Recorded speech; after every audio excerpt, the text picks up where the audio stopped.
So, our last speaker for this particular panel session is Dr. Bakar-Dean. There you are, right in front of me, so of course I don't see you. Who is Professor of Plant Pathology at Pennsylvania State University. He is also Chairman of the Burmese Rohingya Association of North America, which was founded in 2010 to work with United States and Canadian governments and various NGOs to alleviate the suffering of the Rohingya in Myanmar and elsewhere.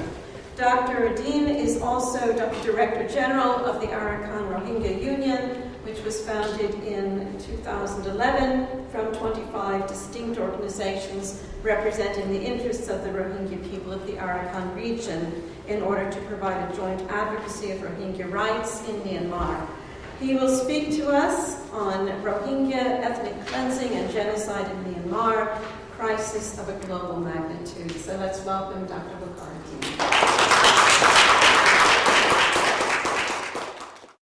Thank you very much for especially Dr. Hoffman and crew for our inception for organizing this historic event. It's not very widespread in the United States about Rohingya issue, seminars and forums. So this is one of the unique opportunity we have to discuss Rohingya issue in this country, like we had in Colombia, and we often have several in the Washington, D.C. area. So also thank you very much for inviting me and giving me the opportunity to speak on the current situation, what's happening. I will not go into too much into detail of the history, but where there's a relevancy, I will mention briefly about significance of certain historical points. But I know we had some distinguished historians spoke this morning, and some other speakers will talk detail about Rohingya history, which it may be relevant to current situation. What I want to do first is, since I'm representing two organizations, I want to give you a little bit brief background of these two organizations, as Dr. Hoffman has already indicated. Arakan Rohingya Union, I'm serving as the Director General of Arakan Rohingya Union, which is a global Rohingya confederation consisting of 25 Rohingya individual organizations from throughout the world, from various continents and various countries, regions of the world. It was formed under the patronage of Organization of Islamic Conferences, in Organization of Islamic Cooperation, the new name, in May 31, 2011 in Jeddah, Saudi Arabia, under the Secretary General, Dr. Hasanoglu, whose direction. And this organization, ARU, is registered in the United States as an NGO currently, and it has been approved by 57 member states of OIC Muslim countries in their conference in Astana, Kazakhstan, as a legitimate organization representing Rohingya community worldwide. That's briefly that Arakan Rohingya Union, and then Burmese Rohingya Association of North America. This was founded in 2010, and it is this organization is meant to work with objective is to work with the U.S. government and North American government, Canadian and Mexico, although there's no Rohingya in Mexico. And it's in their policy formulation, we've been effectively working with U.S. government. I must proudly tell you that President Obama going to Burma soon, we have played a big role as a BRANA in this policy formulation. Secretary of State and State Department, Senate Foreign Relations, John Kerry's office particularly. So we've been very active. We are able to bring fresh information, accurate information, what's happening on the ground to U.S. government and international organizations. And our BRANA is also taking care of Rohingya communities in this country for their advancement. I just can't pass my talk touching the base of Rohingya. At least some of you may want to know who are we? Who are Rohingya? Why Rohingya issue has become prevalent in the international community. Rohingya region, Rohingya, the word really derives from Rohang. It's a region. It's a region here, a small area in the world causing so much problem coming out of this little spot. In this slide here, you can see there's a center of Rohang. There's Rohingya people here, okay? I'm not going to detail the history. I was born right here. I left Arkan, Mongdo here when I was 28 years old. I've experienced many of what's going today. I've personally first experience I have with Myanmar government and with Rakhine community. I have a lot of friends in the Rakhine community when I was growing up. I went to college in Burma. I have my bachelor's degree from Burma. I can tell you a lot of stories, first-hand stories about Burma. And I must be honest and give you the correct information without biasness. All my presentation, as we know as scientists, we publish a paper, we present our data in science. When we are biased, paper get rejected, right? So the same thing here. If I am biased, if taken side, then I will lose my credibility. So I must assure you that the information I am presenting is the correct information best of my ability. So Arkan here, Dr. Abid Bahar will talk a lot about it. You know, the reason I put this slide is this. I was on Voice of America TV, our interview, and he asked me a question, the interviewer, the anchor asked me this question, why there are so much similarities between people of South Bangladesh, Chittagong and further down, and Rohingya in Rakhine State? Because the Burmese government is blaming, finger pointing at Rohingya that you people have illegally infiltrated from Bangladesh because of the similarities. So that was a very good question he asked, and I get the opportunity to answer that question. The reason is there any Bangladesh people here, Bengali-speaking person? Okay. Where are you from, Dhaka? This is a very important point. I must ask you that. When somebody from Chittagong, southern Bangladesh, speak Chittagong language, do you understand easily? No, it's a little tough. Very tough. A Bangladesh, a Bengali, cannot understand easily this southern Bangladesh language. If you ask a Rohingya whether you can understand this language, they will understand closely. So this part of Bangladesh here is much more closer to Rohingya culture and tradition than the rest of Bangladesh. There's a separation here. There's a separation here with culture, tradition, and language. From here down to this. So because these peoples in the south here, which are much different than general Bangladesh population, these people in the south are so similar to the north, to the southern Bangladesh here, to the northern Rakhine State. Burmese government has a perfect weather, perfect opportunity to finger point at Rohingya that you people are from here, infiltrated. As simple as that, because of similarity. They are not looking at the other side of the coin, which is, how about this Rohang area, this Rohingya, over historical time, 2,000 years, 100 years, 200 years, historical time, has moved north. Could that be a possibility? Should we look at the history about these people in the southern Bangladesh have the roots in Rohang? The Burmese government say, these are dark-skinned people, a skin-deep philosophy. These people are too dark. Okay? The person, you might want to look at that fair-skinned people, General Than Shwe. He is darker than us. Okay? I'm not going to go into that. So because of the dark-skinned people here, they are another way of saying the Rohingya, how Rohingya are Kala, Indians. Kala language, they use the Burmese society, Burmese government, and Rakhine society use the term Kala. I know how many of you have heard of Kala. Kala is an equivalent term of N-word that you used to use here in 60s and 70s. So anybody who look like Indian, South Asian is a Kala. So Rohingya, you look at me, a Rohingya, pure Rohingya, you will think from India or Pakistan or Bangladesh, right? So I'm a Kala. That's the basis of discrimination. I'm so sorry that religion has come into place recently. You might want to say history, Muslims in Islam in Arkan, Muslim in Arkan. You know, the basis of this discrimination starts with the race, ethnicity. Religion is becoming more and more relevant now. Especially now, you can see the Buddhist monks. I will show you. Buddhist monk, I don't know, you can cover this light there shooting. Now, Buddhist monk you will see, has entered this crusade against Islam. So this is really race issue.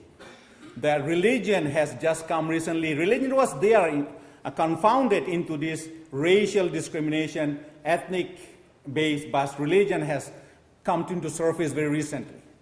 I will tell you why. The word Islam, after 9/11, the word Islam has become a globally sensitive term, often a negative connotation. So the Buddhist, the Burmese elements, Buddhist elements in Myanmar, I will call it extremist, has thought that linking Rohingya to Islam will be to their benefit, so that the Western countries who are sensitive to Rohingya issues will keep a distance. So basically exploiting, with regard to Western support for Rohingya, they're exploiting the term, putting the Islam into this Rohingya issue. That's very unfortunate. This really has come more and more an Islamic Buddhist issue than Rakhine Rohingya issue. That's what basically happening. You will see more and more talking about. Let's talk about Rakhine and Rohingya, because religion is a personal thing. Religion is an ideology.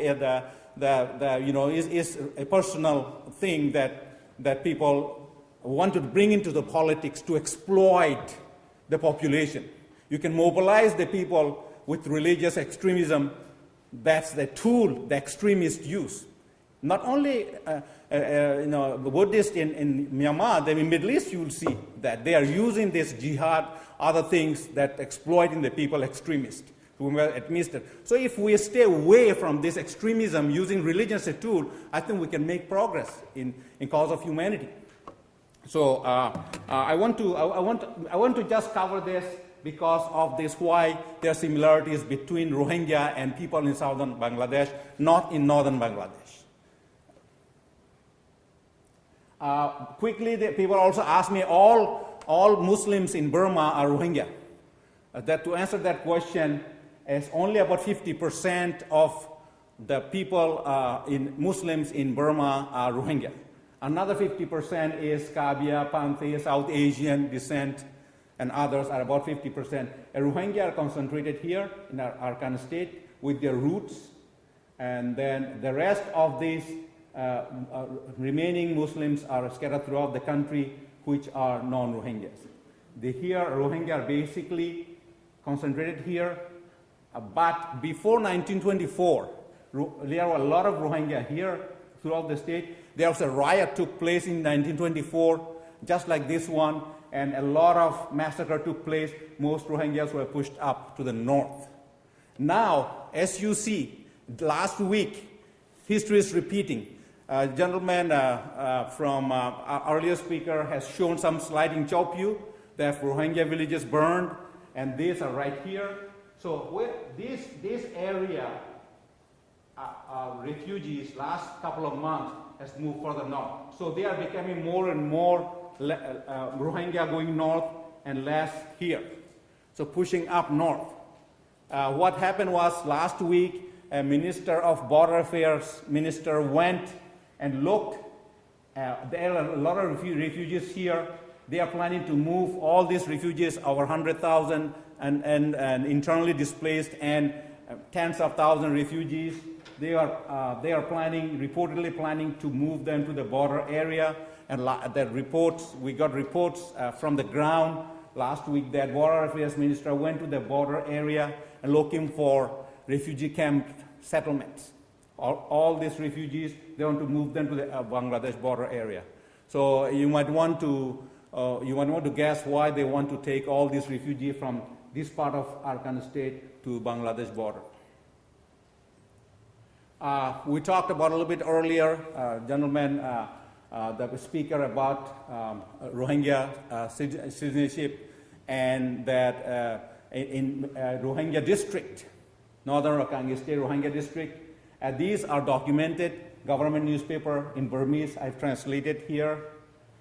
You can see that in July 18, 1961, this is Burmese General Aung here, Rohingya freedom fighters. Rohingya were asking for autonomy, their district during that time, and Burmese government make a truce, and then here, and recognize the name Rohingya here, and agreed that Rohingya will be given their Mayu district within Arakan state to Rohingya.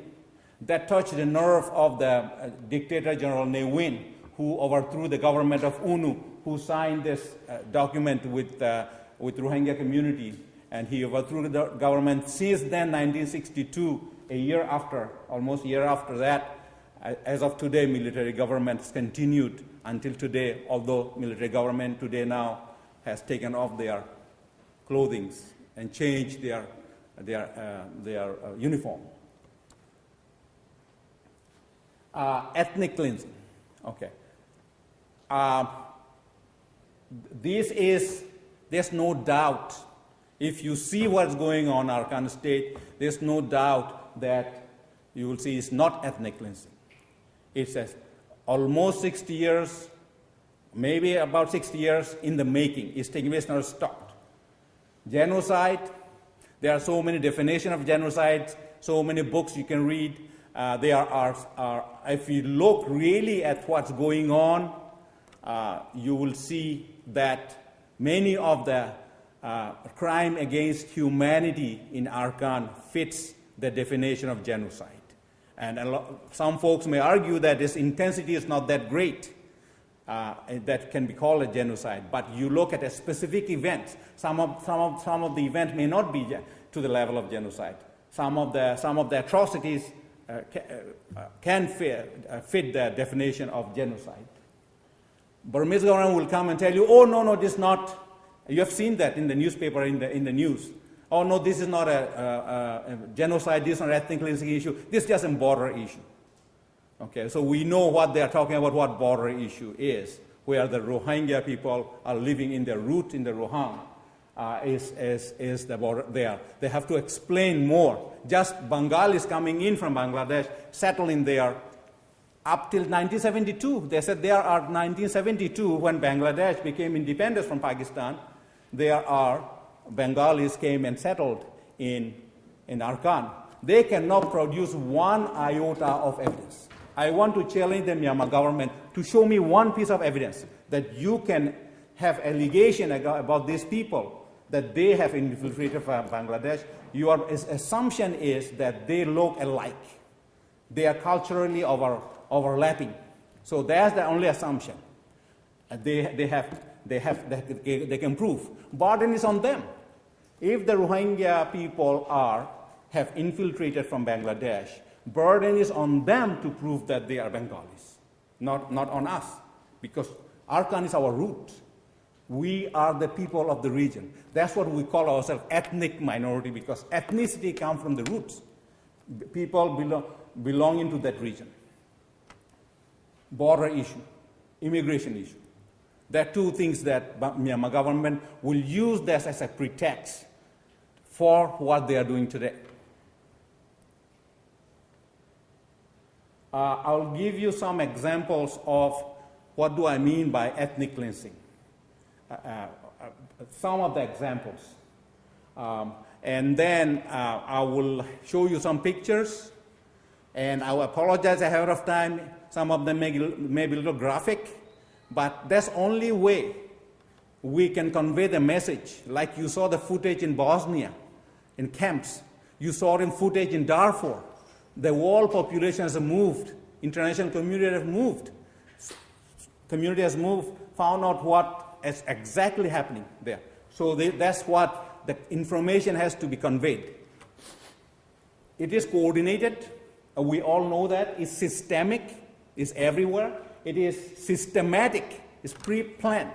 And it is persistent, it's not stopping, it's continuously going on, and it's long-standing since 1960s. And it's widespread throughout Arkansas state, revoking the citizenship. I still have my citizenship card, NRC card. I was 28 years old when I left. My father has it, my grandfather has it. Vast majority of the people still have the citizenship card. What they did was in 1962, Nehruvian government came to power, and they stopped. You know, it was done very cleverly. They did not go ahead, went to the villages and declared that you are no more citizen. They did not do that openly. They started secretly. They stopped first issuing the citizenship card. Secondly, they will go to the villages, the Burmese forces, and confiscate the citizenship card slowly. It's a gradual approach, so that it will be not under the radar of international community. So it is 50, 60 years in the making. As of today, as I speak, they are still confiscating citizenship card who may have. We call it NRC card, National Registration Card. There are two types of card when I was growing up. One is green color, which was National NRC card, and there was FRC card, Foreigners Registration Card. Those people, Foreigners Registration Card, are Bengalis from Bangladesh, Pakistanis, Indians, Chinese. Those people mostly came during British time as a laborer. Now they are connecting Rohingya people as a laborer, agricultural laborer, farm laborer, brought during British time. So they are blending Rohingya, saying that these are migrant workers came from during British time. Revoking birth certificates. What they have done, since then they will not issue any birth certificate to any newborn babies. 61, 62. Today, a 50-year-old man will not have a birth certificate to show that he was born there. So it is very easy for Myanmar government to say, hey, show me document that you are born here. Revoke. Marriage permit. Rohingya ethnic minority are the only ethnic minority in Burma requires marriage permit. Not marriage certificate that we go here to the court and get that, not that certificate, it's marriage permit, permission to marry. If I'm in love with someone, I'm a teenager, a young man, if I want to marry my fiancé, I have to go and ask the permission, please give me permission to marry my fiancé. That's only ethnic minority in Burma are required to apply for permit to marry. Why? If you are married, you have children. So population reduction strategy. They don't want basically new babies coming. They want to restrict. Of course, there are some marriage taking place through corruption. These couples will go and give millions of taka kyat to Burmese authority and get the. So there are corruption taking place today. Some of the people still get married who can afford to pay large amount of money to the authorities. Travel restriction. They cannot travel to Rangoon. They cannot travel to Sitwe. They cannot travel within this district. They cannot travel village to village. You will need the permit to travel. Denial of education. When I was growing up, I was given education from Myanmar government. I went to college, I got my degree. No problem. It's all happening after 70s, 80s, 90s. 70s we went to college in Burma, no problem. I was not denied education. So they are changing the history. Okay, we must admit that we had the rights. Rights have been gradually taken away. Now today you go and ask a kid in the high school, he is not given the education properly, denied. Confiscation of lands from Rohingya. There are settlements taking place. There are child labor, forced labor. There are arbitrary arrest, taxation, extortion, intimidation, expulsion. These are all part of ethnic cleansing. Anything they can do to reduce the population with a goal of ultimate removal of Rohingya as a Rohingya ethnic minority in Myanmar, they will do. There's all these components you put all together. You will not need rocket science to see whether it is ethnic cleansing or not. It's why? Why is they are doing that? It's because of race, culture, religion. Religion has become more pronounced now than before. Democracy and human rights. If you have true democracy in Arakan, and you have to address human rights issues. So another thing that they really do not want democracy to flourish in Arakan, because then they will have to address human rights issues. Stability in Arakan. Of course, the region is not stable. There will be population movement. People will move toward the border area, maybe cross to Bangladesh. A stage rape case. We have all heard that. A rape case that took place very first time, which triggered this violence, was staged through all the sources we have that was set up. President Thein Sein himself has spoken that these people are not citizens of Burma. They need to be transported to third countries. Their number 800,000. That's something to be discussed another time. And these people, Rohingya people, who are trying to survive, he told United Nations that these people are a national security threat. We don't know how these people who are dying in camps could be a national security threat. Relentless media campaign. State Department, I watched the other day, they asked me about the questions, these pictures showing this earthquake in China, these Rohingya victims. Burmese media campaign has put up so many pictures just to implant the doubt in the international community that true pictures can be also tainted.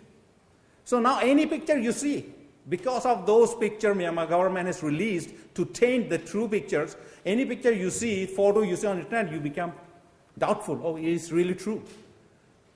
And then they put all kind of anti-Rohingya stories and photos and images on their Burmese website. You can go now and look at the Information Ministry website. You'll see them.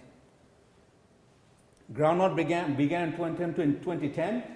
And I'm not going to put names here, Rakhine masterminds. They are masterminds. They are people orchestrated, hardliners within the Myanmar government. Rakhine officials has orchestrated this violence.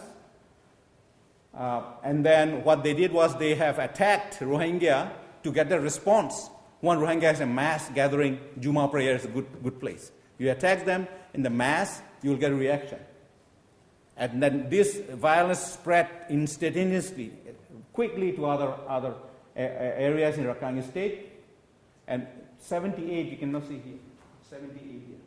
As of today, Myanmar government has not changed its position, saying that only 78 people were killed. 78 people in this violence. Police atrocities. You saw earlier, a gentleman, Human Rights Watch has showed that police colluding with local Rakhines doing these atrocities at the prison, torture, starvation, and death in the prison. There are rape cases, series of rape cases, especially Burmese forces know which house does not have a male member left. That's why they are going to target. Second wave of violence. On 27th of September, there's a Rakhine convention took place in Ratheda. That's what they have. There in the convention, they unanimously decided that they are going to have a young Rakhine troops, so to speak, army, to start this last week's violence simultaneously throughout 8 to 9 townships. These are all evidence, are all there. I'm going to show you some slides quickly. I know it's taking a little more time here than I thought. There's a picture in Maundo. This is the Myanmar settlement. Okay, they brought the homeless Burmans from Myanmar, mainland Burma, and confiscated Rohingya lands, and their settlements were made. This is the photo in Mongdo that this Rohingya land here. You can still see Rohingya kids playing there. This is the settlements. So what they are doing is they're implanting Buddhist Burmese, unemployed, homeless, criminals from central Burma, and government is building this settlement throughout the Muslim area, throughout the Rohingya Muslim area, implanting that. So population reduction, ethnic cleansing, one of the strategy, documented. You cannot argue this. Why they are doing this, in, confiscating Muslim villages, and also those Rohingya who was left as refugees now in Bangladesh, other places. So that's why they are building. Who are building this? Rohingya labor, forced laborers. Most of these supplies has to be provided by Rohingya. The materials building these houses, forced labor with Rohingya, materials supplied by the Rohingya. These houses are built, settlements are built on Rohingya land, confiscated Rohingya land. Look here. This is something that was leaked by the Myanmar government because they're corrupted, they take the money, they release their files. This is Mongdo area. That's all they have planned to make settlements. Which land is going to confiscate? They are going to confiscate who are going to settle. Okay, this is part of ethnic cleansing. Butidong area on the other side. You can see the name, you can see that all detailed information, the file numbers there. The file numbers there, okay? And these are all planted. This is the first phase. They eventually want to clear up Rohingya and make all the settlements, kill whoever they can kill, push out whoever they can push out, and then they're going to fill that all these void areas with Rakhine and Myanmar, unemployed people, homeless people, and other people from central Burma and Rangoon Mandalay area. The form. This is the real form. This is in Burmese here. Of course, their scanning was, the person who sent it to me, a scanner was not good, so you cannot read it. But it wouldn't matter, it's Burmese written. This is the form here. In English, I translated. This is how they tracked depopulation. Every 6 months, every 4 months on their schedule, they will go to villages and take this data collection with data. They are doing this only in Rohingya villages, only in northern Arakan state, in only Rohingya regions, Rohingya villages. You will not see they are doing this anywhere in Rakhine area, Rakhine towns, Rakhine villages, also southern Rakhine state, or Shan state, or Karan state. Only these are done in Rohingya areas, Rohingya villages. So they have the target. Why they are saying 800,000? They have the target. They want to see the population at 800,000. Of course, United Nations cannot use other data because only data available is from Burmese government. So United Nations logically will be using the data it got from Myanmar government. So refugee problems. That causes this ethnic cleansing causes refugee problems. People are leaving, people are pushed out, people are expelled. Big refugee problem in Bangladesh. And they are not wearing sari, they are not wearing salwar kameez, these are Burmese dress. Look at the picture there, look at this here. Okay. Diversity of Rohingya. Are they all like Indian? Of course not. Because a mixed background, earlier said, that's who they are. Now there's a new refugee crisis in India. People are leaving and they reach India. These are camps outside New Delhi. They reach Thailand. You have seen the story. Atrocities by Thai authorities of Rohingya refugees. Okay? So there are so many pictures. I cannot show them all because there will be no time. Children, a lot of homeless children now line up for food. This is all result of ethnic cleansing. Trying to shelter, left the violence, this gentleman with family and relatives left Arkan, trying to take shelter in Bangladesh. Bangladesh will not let them land. So he's begging Bangladesh officer, if I go back, I will be killed. Please let me in. So there's a desperate situation. Rohingya forced labor, border fence. Burmese government is making border fence, and they are using Rohingya forced labor. Now, the horror, real horror in Rakhine. This is documented. That if, forgive me, if it's too offensive for you, maybe some of the slides I will pass very quickly. This is how they have killed in Arkan, Rohingya Muslim victims. How they will be killing. It's like a butcher house. No mercy, no mercy. The hate inside human.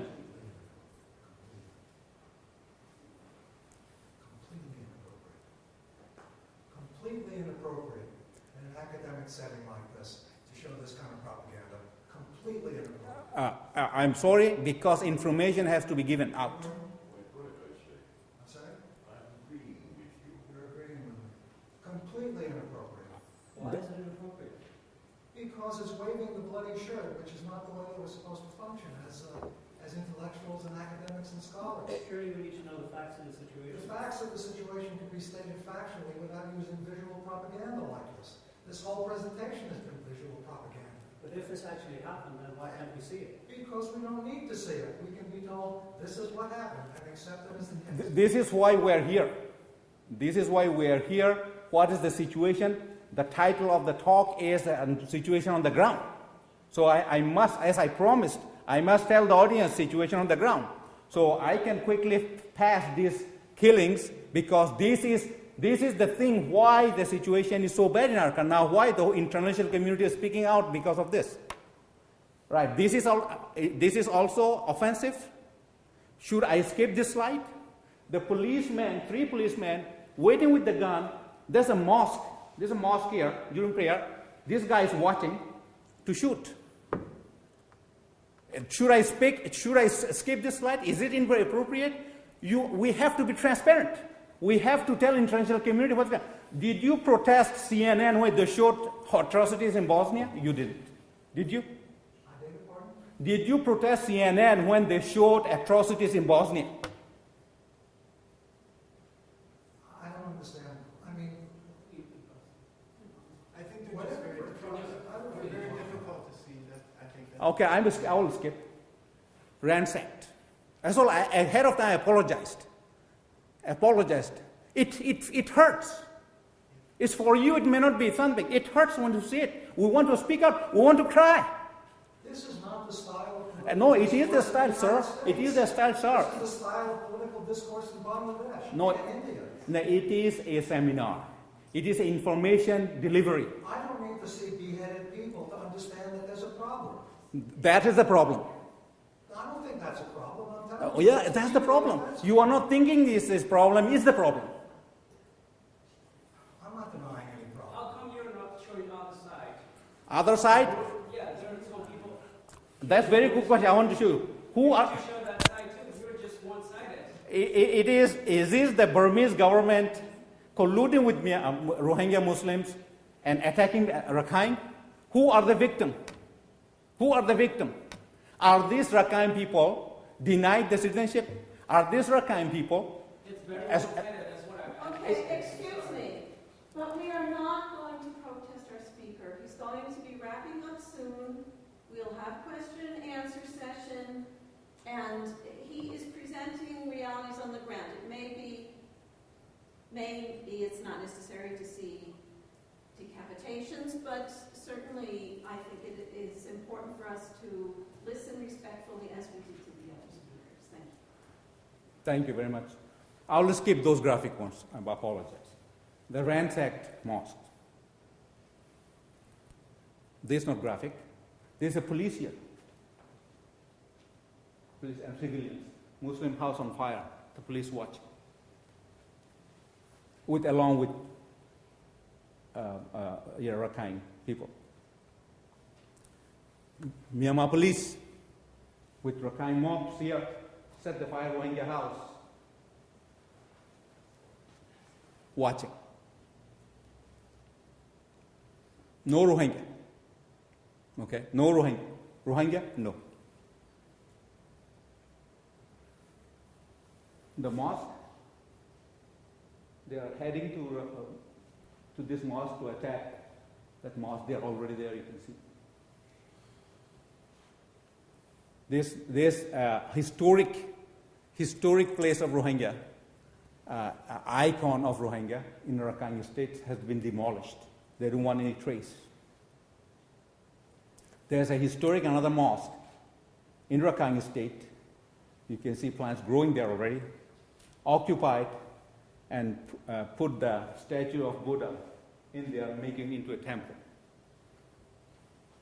Rakhine mob in town with weapons roaming around during curfew hours, curfew days. A state of emergency was declared by Myanmar government. Still they can roam around. Girls, young girls, high school girls, middle school girls with weapons, going to ambush. Rohingya villagers living there, burning houses. Myanmar police ready to shoot on the ambushing Rohingya.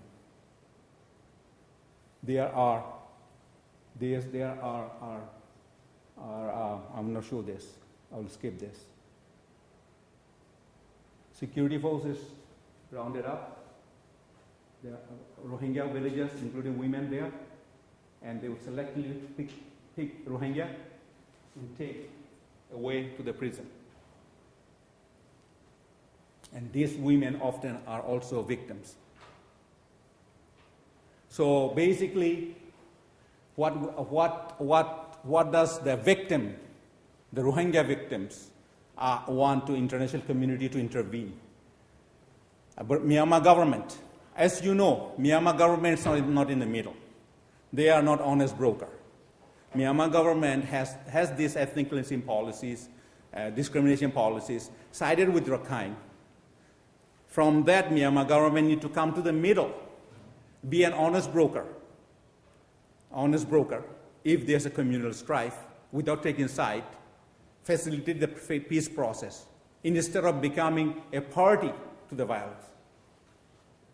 Immediately, release Rohingya prisoners. There are reports of piling arms now in monasteries. There must be a stop. The displaced people has to be brought back to their places, original places, and give them protection. 1986 citizenship law. Okay, it has to be repealed. Not for Rakhine, for Rohingya. Rakhine are given citizenship with 1982 citizenship law. So that's why the story is one-sided, because the problem is in this side, not in that side. Reinstated citizenship for Rohingya. If they are not given citizenship to Rakhine, Rakhine must be also given citizenship. So that will be both sides. Police force. That's the biggest problem right now, Myanmar police. Taking sides, they are participating in the violence. So we ask Myanmar government that to be a responsible government. You know, you can like this, you can like and dislike someone, but they don't need to be killed. They need to live. So we want the international community to have an independent, non-biased commission of inquiry rather than government-instituted commission of inquiry. Thank you very much for giving me the opportunity and sharing this moment in the dark period side of Rohingya history.